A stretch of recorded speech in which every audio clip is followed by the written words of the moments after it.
Word of the day, Matthew chapter 5, verse 8. Blessed are the pure in heart, for they shall see God.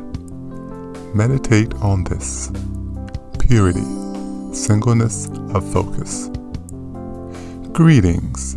This week, we continue our series on the part of the Sermon on the Mount called the Beatitudes.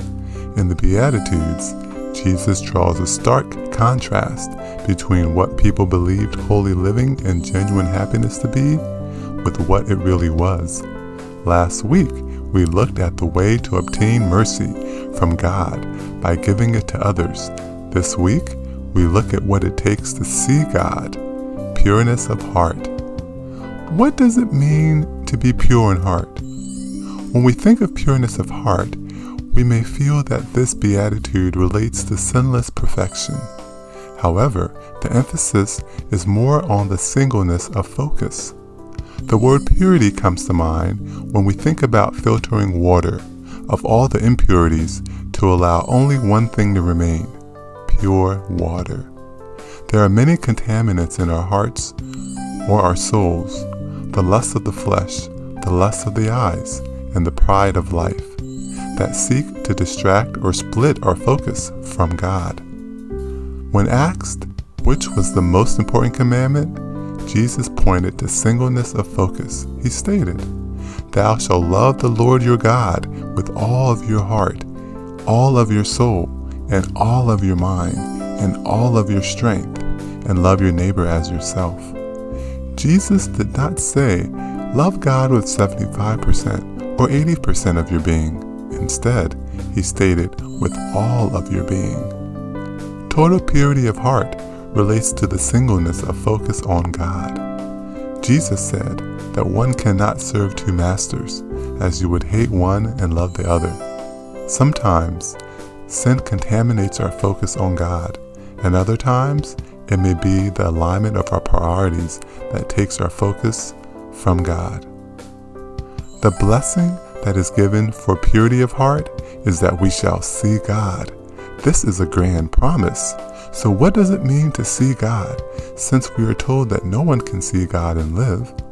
To understand this promise of seeing God, we should first realize that we experience things in our world based on the senses that pertains to that thing's nature. For example, music is made of sound waves, and though you can feel the vibrations of sounds in your body, the best way to experience music is through our sense of hearing. Food can be touched with our hands. However, if you want to experience food as it is, you need to eat it to experience it through the sense of taste. Likewise, the promise of seeing God is not a matter of visually looking upon the attributes of God with your eyes, but truly experiencing God based on who God is at the core. We're told that God is spirit, so to see God or experience God at God's essence, we must not rely on merely our five senses of the body, but the sense of our spirit. We should remember when Jesus was with the woman at the well, speaking of what it meant to worship God, the woman spoke of a physical location or temple. However, Jesus said that God was spirit, and the Father sought those who would worship him in spirit and in truth. To see God means to experience the fullness of God through truly experiencing God at God's nature. God is love. Seeing God means genuinely experiencing God's love. It means to see what God is doing in your lives. It means to be able to sense God's leading and hear God's voice as he leads. Seeing God means to experience God's comfort and peace and joy.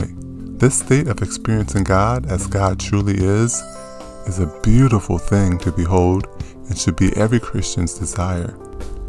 Therefore, let us purify our hearts, setting both our passions and our priorities on God, because the less defiled our hearts are by sin and misplaced priorities, the more clearly our souls will be able to experience or see God.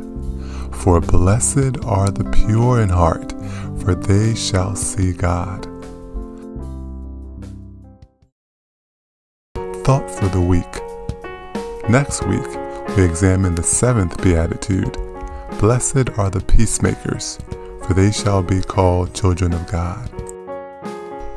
Prayer for the week, Psalm chapter 24, verse 3 to 4, and 1 Peter chapter 1, verse 22. Who shall ascend the hill of the Lord, and who shall stand in his holy place?